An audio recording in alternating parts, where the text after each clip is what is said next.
এক পশুদার গ্রামে পশুরা আনন্দে বসবাস করে। রাজা সিংহের অধীনে তারা সুখে থাকে।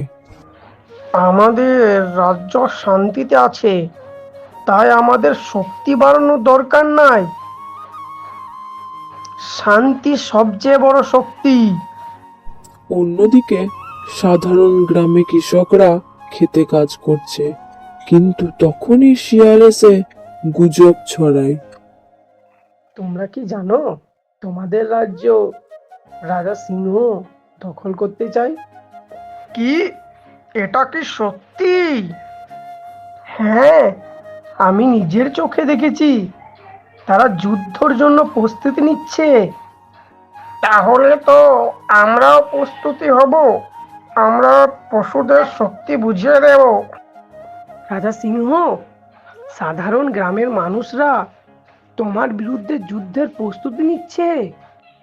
আমরা বসে থাকবো না, আমরা যুদ্ধ চাই।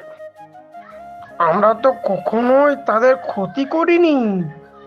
তারা তোমাকে রাজ্য থেকে সরিয়ে দিতে চায়।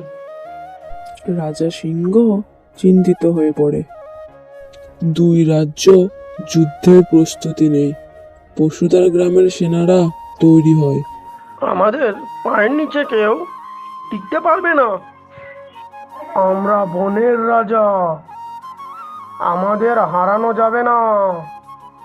অন্যদিকে সাধারণ গ্রামের মানুষেরা অস্ত্র নিয়ে প্রস্তুত। আমরা পশুদের শক্তিকে ভয় পাই না। তাদের শক্তি থাকলে আমাদের বুদ্ধি আছে। তারপর দুই রাজ্যের সেনারা নিজেদের মুখোমুখি হয়। আক্রমণ! পশুধর বাহিনী, এগিয়ে চলো।